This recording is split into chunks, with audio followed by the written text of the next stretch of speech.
Та нар юу гэж вэ? За. Хөөмөн. Би танад хашаа байшинга газраа өгсөн. Одоо тэр байранд чинь хизээ орох. Ганцхан жилийн дотор орон сууцыг чинь өгнө гэсэн биз дээ. Одоо бидний бүр хүлээсээр байна. 6 жил бол. Одоо тэгээ хэн дандах юм? Чи яах юм болж? Манай компани бол зөвхөн танай талбайг чөлөөлөх, нүүлэх асуудлыг л хариуцсан компани. Одоо хаашаа? Би танаатай гэрээ хийсэн. Бид одоо хаан хандах ёстой бэ? Би танаа хандах нь зөв буруу юу? Би одоо ер нь хотын гүйцэтгэх захиргаанд хандах юм уу?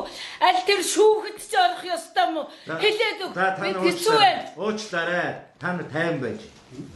Миний тайлбарыг сонсоод. Харин орон сууц барина гэсэн компани чинь өөр компани. Тэр компани чинь мөнгөгүй учраас өөрийнхөө төслийг өөр компанид зарчихсан байна. Тэгэхээр та нар тэр компанитай очиж гэрээ хийнэ гэсэн. Би зарцсан гэж Бижиг. Тэгээд түрүү одоо танай компанитай хийсэн гэрээс хүсэнгүй болж байгаа гэсэн үг. Тэгж ойлгож болно та. Юу гэсэн үг юм? Та нар чи илүү тутун яриад байшин бариад гараашаа хүртэл шагнана гэж хэлээгүй. Одоо би тэр оронгүй яах вэ? За би ажилтаа. Та нар гарцгаа. Харамч гэж байхгүй шүү. Юу төвчээр байна. Энэ хамгаалтын албыг дуудах та. Юу ч бач. Тэр байраа юу одоо бид байр байхгүй одоо бид яах вэ? Энэ таанаас одоо ингэж хуулийн байгуул хандах юм одоо хандах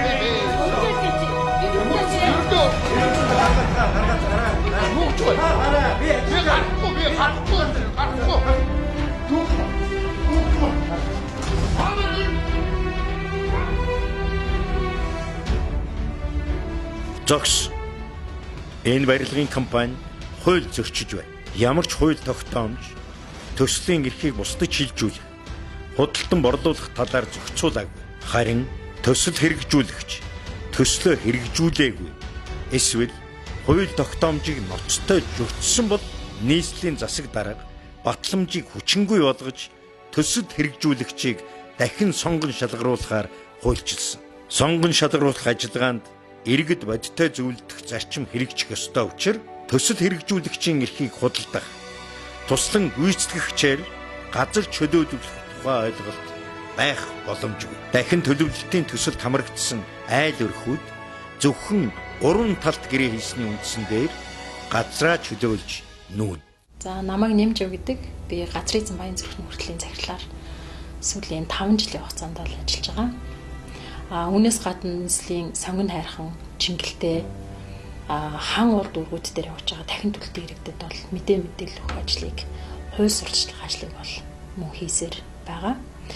Энэ ажлын хүрээнд гэр хорооллын газрыг дахин төлөвлөх, газар шинжилэн зохион байгуулах, ашиглалтын шаардлага хангасан орон сууцыг барилгажуулах энэ ажлын хүрээнд маш олон иргэд одоо хохирсон мэдээлэл авч чадахгүйгаасаа болоод буруу үйл ажиллагаанд оролцсон, гэрээний хилцэлд буруу оролцсон төрийн ажлыг дэмжиж, төр засаг маань өөрөө анханасаа хууль тогтоомж гаргахдаа том хөгжлийн бодлогын асуудлуудыг хэрэгжүүлэхдээ тухайн газарт амьдарч байгаа иргэдийн одоо амьдрах эрхийг, амьдралыг дордуулах хувь байх, ямар боломж болцоо байгаагаа нэлээд сайн тооцоолох хэрэгтэй. Төр үүргээ хэрэгжүүлэх шаардлагатай байна өнөөдрийн түвшинд. 2014 онд нийслэлийн гэр хороол дахин төлөвлөлтийн хүрээнд явагдсан төлөвлөлтөнд орсон юм гэр хороол дахин төлөвлөлт ажиллагаанд. Ингээд тэрнээс хойш одоо хүртэл гэр орон сууц нь бидний амьдарч орсон сууж исэн байр орон сууц халаал төвийн халаалт татааг болохоос уг нь бохор цэвэр нь шийдэгдсэн. Орон сууц орсуудын хүч амьдарч исэн орсон сууцнд амьдарч исэн. Яагаад өнөөдөр заавал энэ гэр хорооллын дахин төлөвлөлт, барилгажуулалт, ашиглалтын шаардлага авахгүй байгаа орон сууцыг барилгажуулах үйл ажиллагаанд төр яагаад 3 талт гэрээнд 3 дахь этгээд болж оролцож байгаа юм бэ? Тэгэхээр энэ оролцож байгаагийн нөлөө нь өөрөө юу вэ гэхээр иргэд иргэдийнхаа эрх ашигыг хохироохгүй олон улсын өмнө хүлээсэн үүргээ одоо хэрэгжүүлэх зорилгоор бол орж байгаа гэж ойлгож байгаа. Гэтэл энэ нэр үүргээ бол хүлээхгүй байна. Хэрэгжүүлэхгүй байна. Хэрэгжүүлэх механизм нь тодорхойгүй байна. Хэрэгжүүлэхээр ажиллаж байгаа хүмүүс нь өөрсдөө энэ төрлийн мэдлэг, мэдээлэл маш дутмаг байна. Тэгэхээр мэрэгсэн байгууллагууд болон мэрэгсэн хүний эрхийн байгууллагуудтайгаа хамтарч ажилласаа гэж бас хүсэж байна. Тэгэхээр төр үүргээ биелүүлээч. Маш олон иргэд энд хохирсоор байна. Цаашдаа хохирохгүй байх боломж олцоог бүрдүүлж өгөөч гэж хүсэж байна. 2017 онд бид нэр төр орсон суух байрны гэрээ хийж ирсэн юм 10 сард. Одоо хүртэл тэрэндээ ч орж чадаагүй ингээ нийслэлийн засаг дарга маань. Бид нарыг ч оруулсан гэдэл зурагтаар баахан ярьж одоо хүртэл оруулаагүй хэвээрээ байж байгаа. Одоо бид нарыг л одоо нэг байр орон сууцтай болгоод төвчүүлийн нийслэлийн одоо төр захиргааны байгууллага төрийн одоо нийт төртөл одоо гооч энэ төрөөс л гоо гэх юм да тий. Өндөр настангууд буюу бас дунд насны хүмүүс сэтгэл санааны хохирлоор хөцөж байна. Нас орсон иргэд бол 10 гаруй болцсон. Тэгээ ер нь л нийтдээ 600 гаруй иргэд ихэнхээр ядуурлын төвшөнд очсон. Сансар хотхны 85 өрх эвлэлдэн нэгдэж 5 жилийн турш зөрчигдсөн орон байртай байх эрхээ төрөөс шаардаж цөхрөлтгүй тэмцсэний үр дүнд 2019 оны 1 сарын 19-ний өдөр 85 өрхийн 69 төр орон байраар хангагджээ. Энэ өнөөдөр биднийг хөгжүүлэн сайхан болгоно, таун хаусанд оруулна, та нар хажуудаа үйлдвэр үйлчлэгээний төвтэй болно, тэндээ ажиллана гэдэргээд амар гоё юм ярьж чад энэ хавийн утаа хөрсний бохирдлыг арилгах гэж ярьж анх төслийг эхлүүлсэн. Гिचгээд өнөөдөр хөрсөн дээр бууж байгаа юм нь болохоор иргэдийг зүгээр л гудамжинд гар.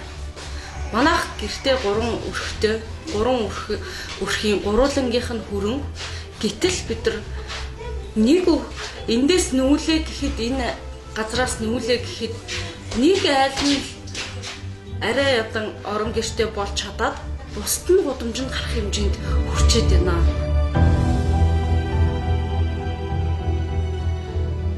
За энэ зурган дээр та бүхний өнөөдөр оршин байгаа талбай.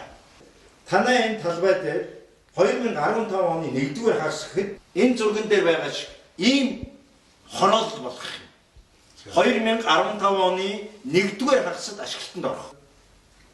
Үйлчлэгээний төв, цэцэрлэг, сургууль, гараж, хүүхдийн тоглоомын талбай, мөн энэ дэлгүүр, супермаркет, энэ байшингийнхаа доотол машины дулаан гараж, энд нийт 180 айлын орон сууц байгаамаа.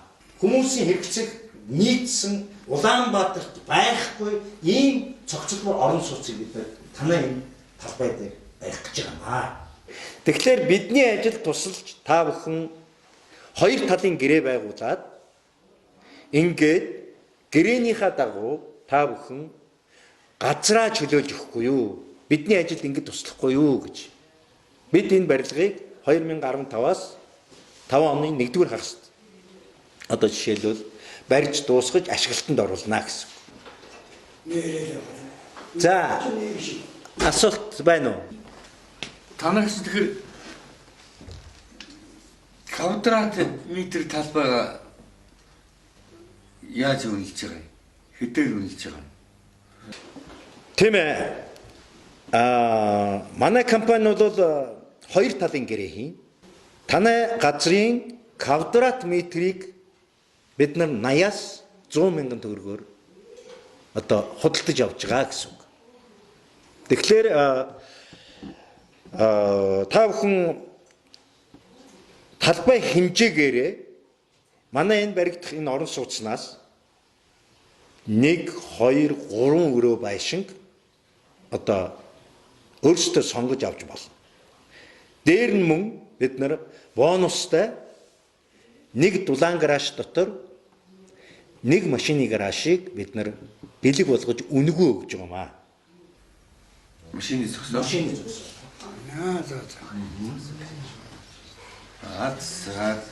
За өөр асуулт байна уу? Надад нэг асуулт байна болох уу? За асууя. Би манай хашаанд 3 айл байгаа юм. За. Тэгэхээр тэр 3 айлд гурвууланд нь байр өгөх үү? Танай одоо жишээлбэл талбайн квадрат метрийг харгалзаж үзээд одоо тэр 3 өрхөд чинь одоо хуваана гэсэн үг шүү дээ. Талбайг чинь хуваагаад квадрат метр талбайгаар чинь бид байр олгоно, орон сууц олгоно. Тэ орон сууц олгоно гэсэн. Дашин хэлэхэд юу вэ гэхээр манай компаниуд бол өрх болгоныг, хүн болгоныг гомдоохгүй. Өрх болгоныг жишээлбэл орон сууцтай болгоно гэсэн зорилготой ажиллаж байгаа компани юм байна. Тэгэхээр 3 айл 2 талын гэрээтэй байх юм. 2 талын гэрээнийхээ дагуу энийг гэрээнийхээ заалтанда одоо тантай ярилцж байж гэрээнийхээ заалтанд оруулна гэсэн. За. Асуулт байна уу? Дарга. За. За. Ойлголоо да. Эгэлэр би ч одоо орон байраас олчихлаа. Газраа өгчнөө гэж үү. Гэхдээ нөхдөмний ч одоо би хаана амьдрах болж байна? За, таны асуултанд хариулъя. Таны наадах асуудлыг чинь бодвол манай компаниудад төлөвлөжсөн, тооцоолчихсон байгаа. Та энэ жилийн хугацаанд, энэ барилга баригдах жилийн хугацаанд гэсэн үг шүү дээ. Тэгэхээр та түрээсийн мөнгийг мөн нөхөн олгоор дээрээс нь бид нүүлгэлтийн одоо мөнгийг манай компани дангаараа хариуцна гэсэн үг. Өөр асуудалтай хүн байна уу? Юу. Хэрвээ одоо манай хашааны метр квадрат нь танаа тэр орон сууц байрны чинь хөлсөнд хүрэхгүй байвал нэмж мөнгө төлөх үү? Эсвэл одоо танаа компанитай гэрээ хийхгүй, зарахгүй гэвэл одоо яах вэ? За би таны өмчийг биш үү худалдаж авч байгаа. Одоо нэгсэндээ энэ талбай бодвол энд байгаа талбай бодвол таны өмч шүү дээ. Тэгэхээр таны өмчийг бид авж байгаа учраас тодорхой хэмжээний квадрат метрийг чинь харгалзаж үзээд тодорхой хэмжээний орон сууцаа хангана гэсэн. Энэ юу вэ гэхээр дахиад би хэлье. Өрх ам бүл айлыг хүн болгоныг бид нар орон сууцаар хангана л гэсэн зорилготой гэдгийг би дахин хэлмээр байна. Хэрэг заяа та нүүхгүй тохиолдол гарч болно. Энэ бол таны эрх. Хуулийнхаа дагуу юу вэ гэхээр зэрэг талбайн нийт талбайн 80%-ийг тус компани чөлөөлж авсан тохиолдолд үлдсэн 20%-ийг бол албад нь нүүлгүүлнэ гэсэн одоо хууль дүрэн байна. Одоо нүүхгүй гэдвэл одоо албад нь нүүлэх болж байна та. 80% нь бүрдсэн тохиолдолд ийм хуулийн заалттай байна. За. Дахиад би хэлье. Өрх ам бүл айлыг хүн болгоныг бид нар орон сууцаар хангана л гэсэн зорилготой гэдгийг би дахин хэлмээр. Зарим тохиолдолд дахин төлөвлөлтийн төсөл хэрэгжүүлэгч компаниудын гоё сайхан амлалтууд нь бодит байдал дээр биелэхгүй байх нь бий. Иймээс иргэн та тохиролцсон бүх зүйлээ гэрээндээ нэг үрчлэн тусгуулахад анхаарах нь цаашид гарах эрсдлээс сэргийлнэ. 2012 оноос эхэлж Азийн хөгжлийн банкны хөрөнгө оруулалтаагаар Сэлэвдэд төвгөж энэ Скватер дүүргийн 14-р хороо, Чингэлтэй дүүргийн 14-р хороонд ийм төсөл явуулахар болоод ер нь айлуудыг бол юм барилдаггүйгээд ер нь Азийн хөгжлийн банкны хамгааллын бодлого гэж нэг юмыг тараагаад одоо өстэй хүмүүсийг чигтэйхэн сайхан харж үзнэ энэ тэр өндөр үнээр авна та нарыг сайхан байр сууцанд оруулна гэсэн төсөл анх явагдаж эхлээл ерөөсөө айлууд тэрийг хүлээгээл ерөөсөө энэ хавийнхан чинь сайхан орон сууцтай болчих юм байна гэж хүлээсээр байтал 4 жил өнгөрөөд тэгээ 5 дахь жилээс газраа авахлаа гэд үнэ хэлсэн чинь 1 м квадрат газрыг 60,000 төгрөгөөр үнэлж авахар болсон. Тэгээ хүмүүсийн үйл хөдлөх хөрөнгүүдийг их багаар үнэлэхээр болсон. Тэрнээс болоод би хүмүүстэй нэгдэж төрийн бус байгууллага байгуулад яасан чинь Азийн хөгжлийн банкны төлөвлөгөөндөө газрын үнийг 80,000 төгрөгөөр авах байсан байгаа. Уг нь. Тэгсэн үртээ яг ажил дээрээ болохоор 60,000 төгрөгөөр авч байгаа байхгүй юу? Тэгээ иргэдэг нийлэх өвлийн нөхцөл нодлонгийн 17 оны 12 сарын 15-наас эхлээд айлуудыг нүүлгэж эхэлсэн. Яагаад гэвэл одоо айлуудыг нүүлгэж гарын үсэг зурулж авахгүй бол төсөл зогсох гээд байна. Төслийн сүүлийн жил болчиход байна гэсэн шаардлагаар айлуудыг нүүлгэсэн. Тэгвэл дандаа эмзэг айлуудыг эхэлж нүүлгэсэн байна. Олон улсын санхүүжүүлэгч байгууллагын санхүүжүүлэлтээр хэрэгждэг төсөлт хөтөлбөрүүдэд тухайн байгууллагын хамгааллын бодлогыг баримталдаг дэлхийн нийтийн жишг байна.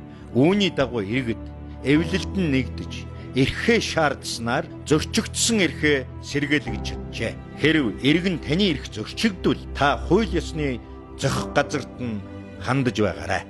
Төсөл одоо танилцуулж байгаа хугацаанд бол компаниуд болохоор 9 сараас 6 сараас 9 сар хүртэл 3 сарын хугацаанд л ерөөсөө бариад өгч чинь иргэд та нар одоо 3 сарын чинь хүлээжээ. Бид бол одоо 3 сарын дараа хүлээлгээд өгч чинь гээд одоо иргэд бүгд өөрсдөө хүлээн зөвшөөрөөд ямар ч төрөөс юм төлбөр авахгүйгээр бас улс маань бас төсөв мөнгө бас юм асуудалтай байгаа үед ингээд ийм шийдвэр гаргаад бид нар бол уг байрыг одоо хүлээлгэж өгөөд буулгаад барилгын ажлыг бол эхлүүлсэн байдгийг. Гэтэл 9 сар болсон. 9 сар болоод барилга маань ч ашиглалтанд ороогүй. Одоо ингээ өнөөдрийн байдлаар бид нар 18 оны одоо 12 дугаар сарын байдлаар болоод бид нар барилга байшинда байшин маань баригдаад дууссан гэх боловч байрандаа бол ороогүй байгаа. Иргэд төсөл хэрэгжүүлэгч компанитайгаа 2 болон 3 талд гэрээ хийсэн ч хинэн ч гэрээнийхээ 1% авч чадаагүй. Эвлэлдэн нэгдээ төрийн бус байгууллага байгуулж холбогдох төрийн захиргааны байгууллага дарга нарт хаяглан бичиг цаас шийдсээр байгаад төвийн дулаанд холбогдоогүй байранд зөвхөн захиргаанаар халаалтын асуудлаа шийдэх хүнд нөхцөлд оржээ. Мөн хүйтэн усаа захиргаанаар халаана гэх тэдний захиргааны төлбөр талиж өгөх нь ойлгомжтой. Хэдэн энэ байрандаа тэсжүүлдэн хэдэн ашиглалтын төлбөрөө дийлэхгүй орон гэргүй болох болдоо. Үүний буруутан хэн бэ? Лавл 2 сар гаруй хүлээлгсэн гомдлынх нь хариуд нийслэлийн холбогдох байгууллагаас тэдний барилгын компанитай байгуулсан 3 талт гэрээг огт баталгаажуулаагүй болох талаар албан тоотоор мэдэгдсэн байна. Одоо манай хорон дээр болохоор гэр хорооллын төлөвлөлтийн ажиллагаа явагдсан. 400 гаруй айл өрх гэр хорооллын төлөвлөлтөнд хамрагдсан байж байгаа. Тэгээд 13 онд бид нар гэрээ хийсэн. Одоо түрүүчийнх нь ороод 2 жил болчихлоо барилга баригдажсэн. Тэгээд манайх бол сая 9 сард орлоо байранда. Тэгээд түрүүчийн байрнуудаас бол бас барилгын чанар маш муу. Одоо бидний орсон байр ч гэсэн маш муу байна. Барилгын чанарын хувьд бол одоо улсын комиссын хүлээж авсан юм уу бүү мэд. Техникийн комисс гэж бас байдгийн байна. Тэр бас авсан эсхийг бүү мэд. Одоо тэгэл нэг юм дутуу баригдсан байшин. Бид нарыг орцсон хойно одоо засвар хийгээл байшингуудаа өрөөнүүдээ янзлаад ингээ яваад байгаа байхгүй юу? Наач тусгай зөвшөөрөлтөд 80% нь тохиролцоод хүрсэн бол нийслэлийн одоо уралсан гэрээ хийж байгаа хгүй манай компани. Тэгээд нийслэлийн дахин төлөвлөлт эргэлт бороо. Энэ 80% тохирсон тохиолдол наад чи яах вэ? Гэхдээ дотор хүмүүс оршин сууж байгаа нөхцөлд одоо ингээд гүйцэтгэл ажиллагаа явуулахыг зөвшөөрсөн байдаг юм. Хуулийнхаа дагуу байгаа. 2 болон 3 талт гэрээ байгуулах нь сайн дурын үндсэн дээр хийгдэнэ гэж хууль журмдаа заасан байдаг. Гэвч 80% зөвшөөрж 2 талт гэрээгээ хийсэн гэдэг нь иргэдийг 20% орж хоосон хоцрохвээ гэсэн айдаст автуулдаг. Хууль журмаараа иргэн та барилгын компанитай төсөл хэрэгжүүлэх бэлтгэл үе шатанд тохиролцож чадахгүй бол төсөл хэрэгжүүлэгч таныг нөхөх олбортойгоор газар чөлөөлөх тухай нэхэмжлэлийг шүүхэд гаргана гэж заасан. Өөрөөр хэлбэл зөвхөн шүүхийн шийдвэрээр л таныг нүүлгэхээс компани таныг шууд албадан нүүлгэнэ гэсэн үг биш юм. Дахин төлөвлөлтөнд орсон учраас нөгөө сөөх гэдэг юм үйл ажиллагаа явуулахад болцсон. Гэхдээ энэ одоо яаж залилж байгаа байхгүй. Тэгтэл тэгж байгаа авчээд Мөн та явж илээ штэ гэж байгаа. Гэхдээ би миний эрх ашиг хөндөгдсөн бол би явна. За миний эрх ашигыг бити хөндөөдөө та нар гэж байгаа байхгүй юу? Түүнээс ч зүгээр нэг тэнд би нэг хүн байрчаад тэр сөөхөн тийм үнтэй байлгүй би тэр хүний өмнөөс явахгүй шүү. Тэгтэл өнөөдөр миний эрх ашиг хөндөгдчихэд байхад би өөрийнхөө төлөө явна штэ гэж. Одоо сөөх гэдэг бас нэг зайллаа. Тэгэхээр эднийх яах нь вэ? Тэр орон сууцнд гангар их. Барьсан гангар. Орон сууцын контор гангар. Орон сууцын сөөхөн гангар. Бид нар өөхгүй гэсэн. Нөгөө нэг тэр хүмүүс ингэсэн байгаа. Тэр сая гэрээ хийсэн гэсэн шүү дээ. Гэрээ хийснийхаа дараа наад нөгөө хоосорсон зарим нэг гэрээ хийсэн айлуудаа ингэсэн байна. Таанууд одоо ингэж гэрээ хийхгүй айлууд байна. Таанууд энэ айлууд одоо гэрээ хийхгүй байгаа учраас хүчээр одоо энэ айлуудыг зайлуулах юм бол таанууд хаалга цонхоо, энэ вакуум цонхоо, энэ бүргэд хаалга, энэ аав. Тэгээд дээрээс нь шалаа, дээрээс нь доогуур явж байгаа энэ магистрал шалан доогуур явж байгаа нэг давхар айл магистралаас шугамыг аваа. Тоогоо тасал, коридорыгаа тавьж, нүүр тоогоо. Ингээд ирэхээр над гэрээ хийхгүй айлууд чинь яах юм харагдаа. Ингээд ирэхээр над чи яах юм чинь давтаад хийж л таа. Одоо 3-4 хүн бол одоо энэ хэдэн жилийн хугацаанд бол одоо энэ их хил ам нервэс болоод би маш муу хидэд одоо саравсан зарим нь одоо хүний асаргаанд хүртэл байх хэмжээний ийм болчиход байгаа. Энэ бол одоо байр нь юу юуг нь орох гэж байгаа тэгсэн мөртлөө нөгөө нэг дахин төлөвлөлт нь хийгддэггүй гэдэг шалтгаанаар бол хүмүүсийн сэтгэл зүйн байдал бол маш тогтворгүй ийм тайван бос байдал бид нар амьдарч байна өнөөдөр хүртэл. Би ихчигээ гудамжинд гаргах уу, ээжигээ гудамжинд гаргах уу гэж хэлж чадахгүй болчихж байгаа байхгүй юу? Миний нөхцөл байдал өнөөдөр бүр хэцүү болчихж байгаа юм. Хиндээ юугаа өгөх вэ? Өгчхөр өөрөө гудамжинд гарчих гад байдаг. Өгөхгүй байхаар нөгөө хэд маань гудамжинд гарчих гад байдаг. Ийм л нөхцөл байдлыг би энэ төрөөс юу хийгээд байгаа юм бэ? Ямар төлөвлөлт хийгээд байгаа юм бэ? Зүгээр бид нар халуун буулаа инженерийн шугамыг шидэд өвчгсөн байсан бол бид нар энэ олон мянган иргэн гудамжинд гарахгүй байсан бах гэж би бодож байна. Энэ хараа. Өөрөө манай байсан газар шүү дээ. Ийм юм болохгүй энэ яана. Ийм болчих гэж яаж мэдгүй. Хари яана. Тэр нөгөө Болтон байсан газар тэр байж тээ. Ийм чинь ус. Чаус ийм тус. Хийсэн боломж юмсан та.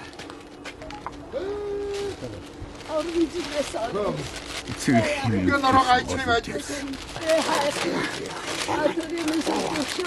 많이. 야야야야. 저저 나시라고. 차가요 이들. Kana taawatra. Ам гэж. Төр зүссэн газрын төр засаг минь аваад явчихдаг юм байна хөрх юм бэ. Төрийн сүл биднийгаа өршөөн. Бохимдаад яах вэ? 50 байцааж үз тамин. Болно гайгуу төр минь өршөөн. Төрийн сүл өршөөн. Хүлээлх юм. Хүчтэй бүтэн 6 жил хүлээлээ шүү. Одоо ердөө дээшээ тэнгэр хол. Доошо газар хатуу бол. Одоо бүр хандах газар ч үгүй бол. Одоо би ер нь хаашаа. Яста тарин шинэ нүхэнд орохоос газаргүй болоо шүү дээ чаас. Гой хилээд яах вэ? Жаалын хачуу өрөө хөлсөлж нүүсээр байтал тогшин маань бүр идэрч гүйцлээ. Бас тэгээд энэ АЧЗ нарын маань сургууль цэцэрлэг завсардаж дууслаа. Эцэд ийм төр гэж байх уу тамина? Жохмаа. Хөгжлөн бодлоо гэхэд бас хүнээ бодож болно одоо. Тайм бай. Хичнээн тайм байх юм. Харна. 6 хонжгоош 6 жил. Танай одоо хаавал манай хоо. Тэр шаргу мөртийн цусндаа л байж шүү дээ. Би энэ хийж олж чадахгүй яагаад вэ? Гэнх танах юм ханаа. Манайх үлцгийг тороолол. Жохмаа. Баларч байна шүү дээ. Гэнх дөөш. Танах. Гутай. Ханаа. Хожир болонд байна. Тэр хаа байсан хожир болонд. За ерөөсө үг олдож үхэр алдлаа. Хол гэртээ би явах юм. Улаанбаатар маань яасан ч ууж ухам нүдтэй юм. 408 зөвхөст тарж амжилж байгаа юм шүү дээ. Хүлээж ханлаа. Хангалттай бидэнд хуулийн хамгаалалт яаралтай хэрэгтэй байна. Хөгжлийн төлөөх төрийн бодлого үйл ажиллагааны улмаас хүний эрх зөрчигдөх ёсгүй. Төр нь хот дахин төлөвлөлтийн явцад хүний эрх зөрчигдөхөөс урьдчилан сэргийлэх, зөрчигтэй тэмцэх, зөрчигдсөн эрхийг сэргээн эдлүүлэх үүрэгтэй. Гэвч шаардлагад нийцсэн орон байртай байх, хүний эрх хэрэгжих хууль зүй, нийгэм, эдийн засгийн баталгаат орчныг сайтар бүрдүүлээгүй, хуулийн бодит хэрэгжилт хангалтгүй, хүний эрхийг дээдлэх хандлага долимог байгаагаас олон мянган иргэний үндсэн хуулиар хамгаалагдсан эрх ноцтой зөрчигдөж байна. Төр үүргэм бодиттой биелүүлэхийг иргэд шаардсаар байна.